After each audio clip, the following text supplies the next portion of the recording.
Hi mga yads! Good morning and welcome back to another vlog! And today's video ay pag-uusapan natin itong aking not only my pantry but one of the best equipment that I have, the microwave oven.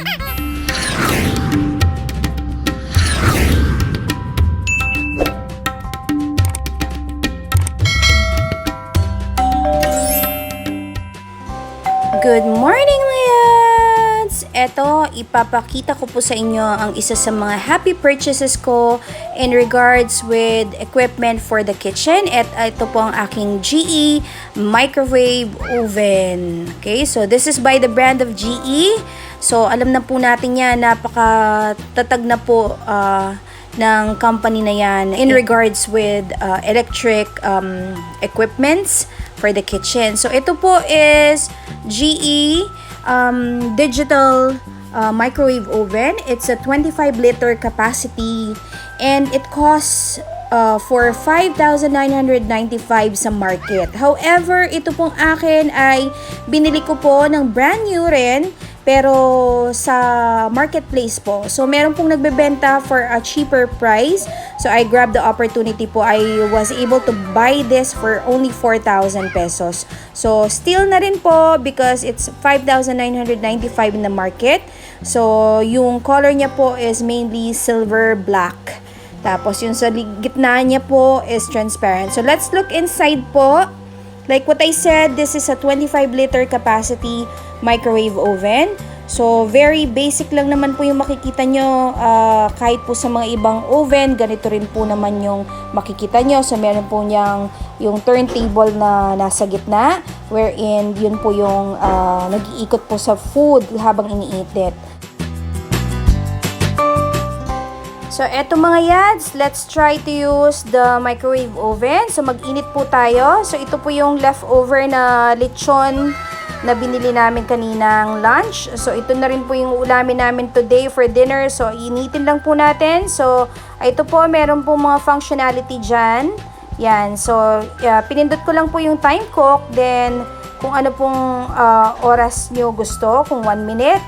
So, 1 minute, 100, then start lang po. So, yon, as you can see inside, it is turning and alam nyo po na binabalance or tinatry po ng oven na i-heat lahat while it's turning. So, yun po pinakita ko. Halimbawa po, in the case na may gusto po kayong gawin or meron po kayong gustong isama sa pagpapainit nyo, you can do the pause.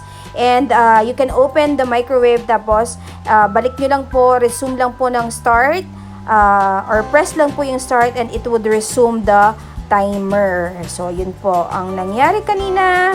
So, we pause it, then we open, then we close, then we start it once again and nag-proceed lang po ulit. So, ganyan po. Halimbawa, nakikita nyo po na gusto nyo na pong masyado na pong mainit sa palagay nyo pero hindi pa po tapos yung timer, you can actually press the stop po. So, mag-stop lang po siya, tapos stop nyo pa rin po, mga twice nyo po yata pipindutin, tapos mag-stop na po yung timer.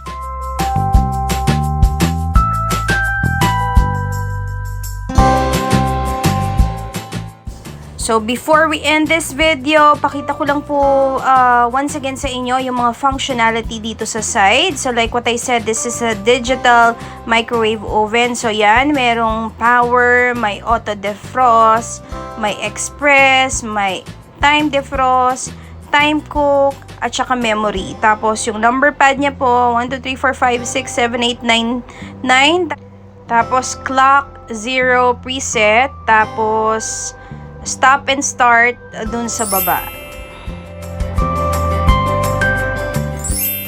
So, dyan na po nagtatapos ang ating video mga yad regarding the GE microwave oven. Hope you enjoyed watching. Kindly like, share, and subscribe to my channel, Mommy G Diary. Huwag niyo na rin pong kalimutang i-turn on ang notification bell para po every time na may upload po ako ay man-notify po kayo.